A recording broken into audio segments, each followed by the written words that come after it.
Bom dia, boa tarde.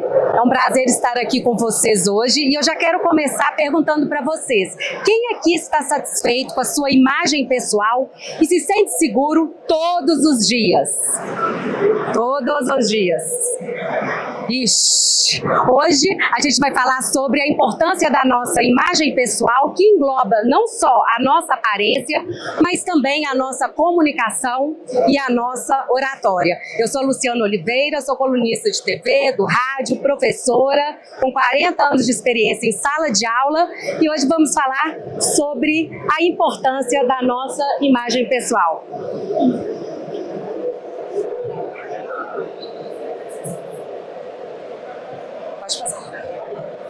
Bom, para provar para vocês que a imagem pessoal independe da nossa condição financeira, não importa se a gente é rico, se a gente é pobre, afinal, ela é como a nossa sombra, onde a gente vai, ela vai também. Eu trouxe aqui duas pessoas muito importantes.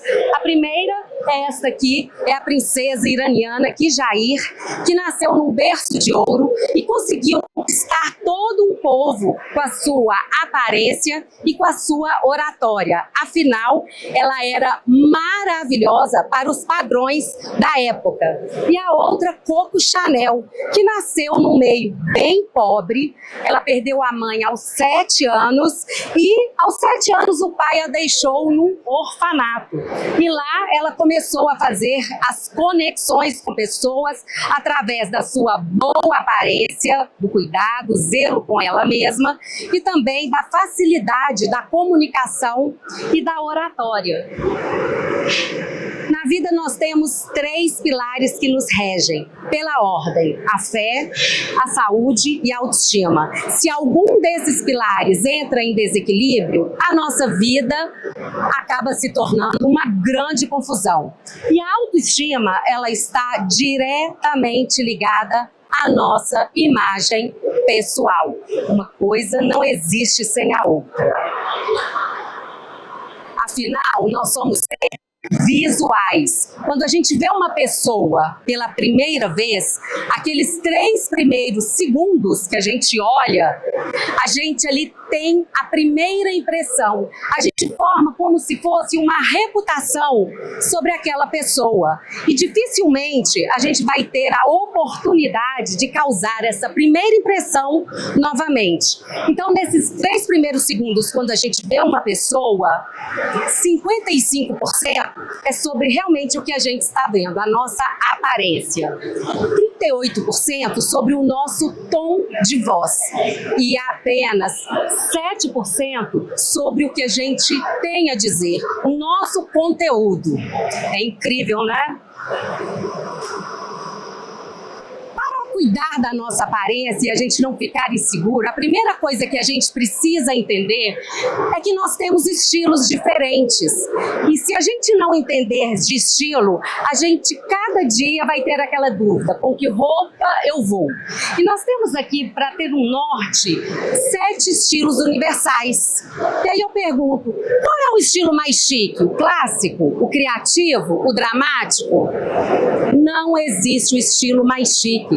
Existe aquele que você banca. Então, se você conhece o seu estilo e você banca esse estilo, com certeza esse vai ser o mais chique para você. Aquela coisa de me empresta sua roupa, isso aí a gente não usa. Por quê? Porque o que é bom para você nem sempre vai ser bom para mim. Outra coisa muito importante são as cores. Se cor não fosse importante, Deus criaria o mundo todo preto e branco. Afinal, seria menos trabalhoso. E a natureza que Deus criou é perfeita. Só que nós precisamos saber como a gente se comunica através das cores. Tudo é uma questão de estratégia. Eu posso usar uma roupa toda preta? Posso. Depende da minha estratégia. O que eu quero transmitir com esta imagem, com esta cor. E aqui nós temos as estações da natureza. Quando a gente fala em consultoria de imagem, paleta de cores, isso se remete às estações do ano que Deus criou. Essa é a Maju Coutinho, do Fantástico, maravilhosa jornalista. E aqui é a aparência dela antes dela fazer uma consultoria de imagem. Depois que ela fez, ela descobriu que ela tem uma paleta de cores que é semelhante à do inverno, e um inverno brilhante. O que é brilhante? O que é uma cor brilhante? É uma cor intensa, é uma cor que vibra. Olha lá como ela ilumina a paisagem, o nosso rosto é a nossa paisagem. E aqui é o que a gente vê, esses testes, né, que as consultoras fazem, o poder que a cor tem. A cor é uma luz que vai iluminar a minha paisagem. Só que se eu coloco uma luz errada no meu rosto, eu vou evidenciar ou não as minhas manchas, as minhas imperfeições. Então, cor é como a luz. E eu preciso saber se a luz branca é melhor para mim, se a luz off amarelada é melhor. Cada um vai ter uma paleta de cores, cada um vai ter um subtom de pele. Uma coisa muito importante para todo mundo se adentrar aí no mundo mágico das cores é conhecer sobre o círculo cromático. Essa ferramenta ela é usada na indústria automobilística, na arquitetura e principalmente na moda.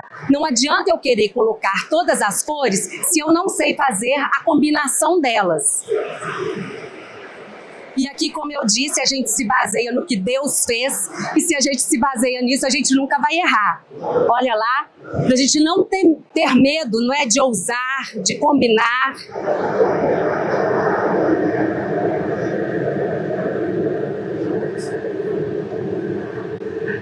Beleza é harmonia. Quando a gente combina as cores de forma correta, a gente neutraliza e a gente tem a harmonia. Nada pode chegar primeiro, a não ser que eu tenha uma estratégia de estilo.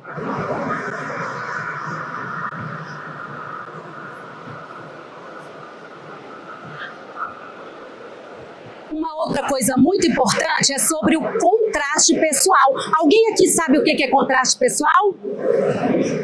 Não? Contraste é a diferença que a gente tem do nosso tom de pele, sobrancelha, cabelo e a cor dos olhos. O que isso significa? Isso significa que quando eu conheço o meu contraste pessoal, eu vou poder investir nas minhas roupas, eu vou poder clarear ou não os meus cabelos, a sobrancelha. E isso interfere na minha maquiagem. E quando a gente não conhece, a gente pode errar. Na verdade, a gente pode ter a cor de cabelo que a gente quiser. Rosa, verde, amarelo, azul. Mas se eu quero uma estratégia que exige mais sofisticação e mais classe, eu não posso realmente fugir do meu contraste. E eu também já errei. Aqui o contraste interfere, como eu disse, nas estampas. Como eu falei para vocês, beleza é harmonia, a estampa não pode chegar primeiro, então veja como essa estampa combina com o subtom de pele dela. Aqui uma estampa de alto contraste que também combina com o contraste dela, é uma pele mais clara, com cabelo muito escuro, então a harmonia da estampa com a paisagem, que é o rosto, ela é perfeita. Aqui um baixo contraste, então se aqui é um baixo contraste, a roupa também trazendo, como eu disse, essa harmonia. E aqui, como eu falei para vocês, eu também já errei. Nesta foto que eu clareei equivocadamente o meu cabelo, eu estou 15 anos mais nova. Aqui eu estou 15 anos mais velha. Então olhem como entender sobre contraste muda até a nossa idade. Aqui a mesma coisa.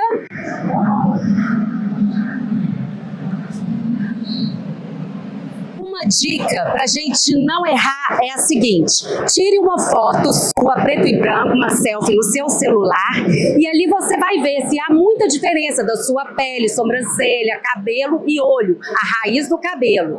E lembre quando você nasceu. Qual era o seu contraste natural quando você nasceu? Quanto mais a gente se aproxima disso, que é o que Deus fez, menos a gente vai errar. Acontece que a gente vai se modificando muito ao longo dos anos. A gente muda a sobrancelha, o formato, o cabelo, a pele. E aí chega uma hora que a gente meio que se sente perdido. Este é o contraste natural da Carolina Ferraz. Bom, falamos de cores, de estilo. Para uma imagem pessoal, nada adianta falar sobre aparência se a gente não falar sobre comunicação, sobre oratória. E as pessoas, infelizmente, elas se comunicam muito mal, a grande maioria. Por quê? Porque o brasileiro lê pouco. E se a gente ler pouco, a gente vai se comunicar de uma forma equivocada. Quer ver um erro aqui? Muitas pessoas chegam e dizem assim: olá, para quem não me conhece, meu nome é Luciana.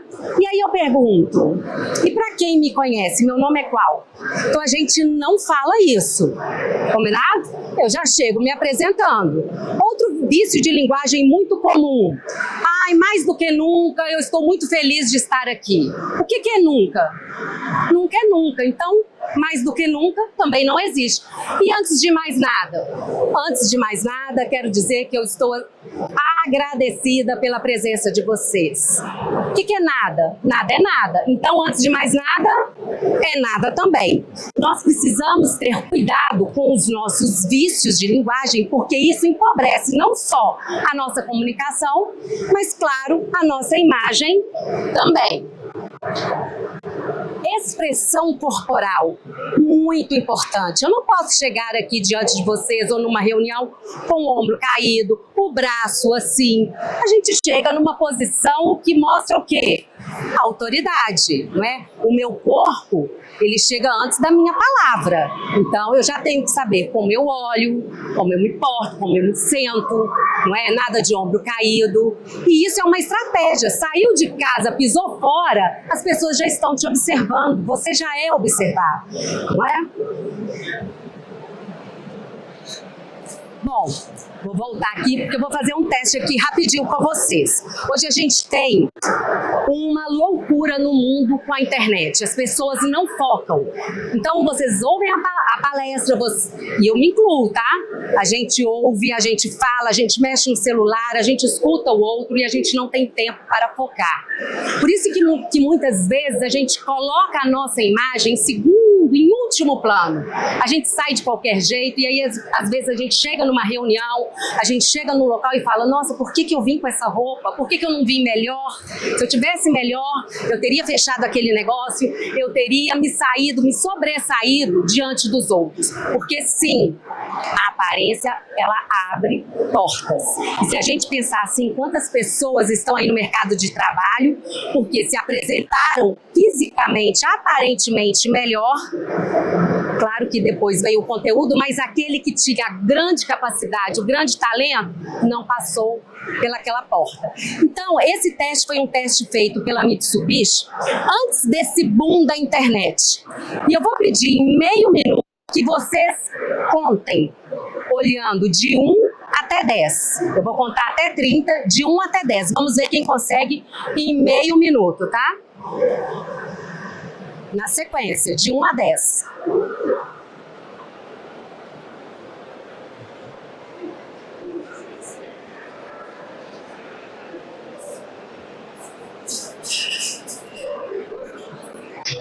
Quem conseguiu?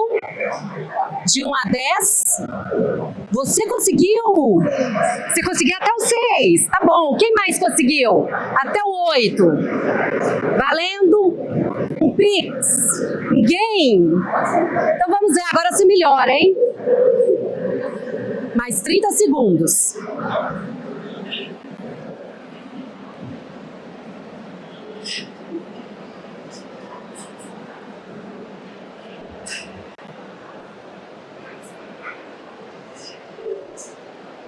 Quem conseguiu? Até o 10? Você conseguiu? De 1 a 10. Gente, isso mostra como a nossa memória está ficando cada vez pior. Nosso poder de foco está cada vez diminuindo. Isso é péssimo. Então, é como eu disse, isso impacta diretamente na forma como eu me vejo, como eu me cuido e como eu me preocupo comigo mesma. Não é? Como eu disse, antes da internet, as pessoas olhavam e já conseguiam rapidinho.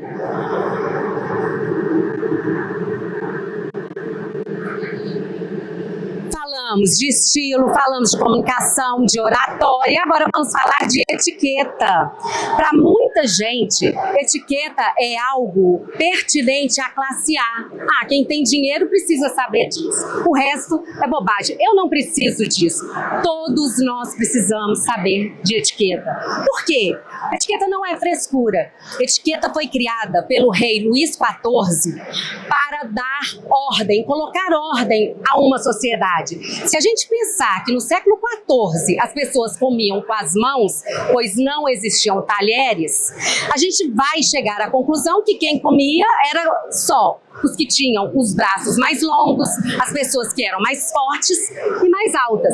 Os idosos, as crianças, comiam apenas o resto. E aí o rei começou a escrever em pequenos pedacinhos de papeizinhos, em francês etiquette, mostrando que precisava, daquela época, em ter o quê? Se criar regras. Porque senão, muita gente ou ia comer o resto, ou iria morrer de fome. Então, quando a gente fala de imagem pessoal, é muito importante que a gente conheça sobre etiqueta. Antigamente, os garfos eram feitos com 3 dentes e retos. As crianças não podiam comer com os garfos, porque era uma arma. Com o tempo, isso foi evoluindo e nós hoje chegamos, só que ainda muita gente não consegue usar os talheres adequadamente. E vou contar um segredo para vocês. As grandes multinacionais hoje em dia, elas fazem as entrevistas através de um almoço. Convidam a pessoa para um almoço e ali já fazem uma leitura. Toda a leitura que precisa sobre aquela pessoa. A aparência, a forma como ela come, a forma como ela senta, como ela cruza as pernas, a distância que ela coloca a xícara do cafezinho, se é mais para lá, mais para cá. Se ela coloca uma bolsa em cima da mesa, o que é erradíssimo, o correto é nem o celular se colocar sobre a mesa. Então, para vocês verem que hoje e sempre, a imagem pessoal, ela é uma poderosa ferramenta para a gente sempre, em qualquer esfera e em qualquer classe social. A etiqueta promove o respeito e a harmonia nas relações sociais. A imagem pessoal, ela é um projeto em constante construção. Comece hoje mesmo a moldar a pessoa que você deseja ser.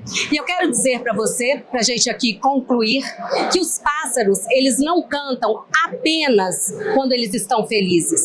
Eles cantam também para ficarem felizes. Então não deixe para você se arrumar, para você se cuidar, apenas quando você estiver feliz.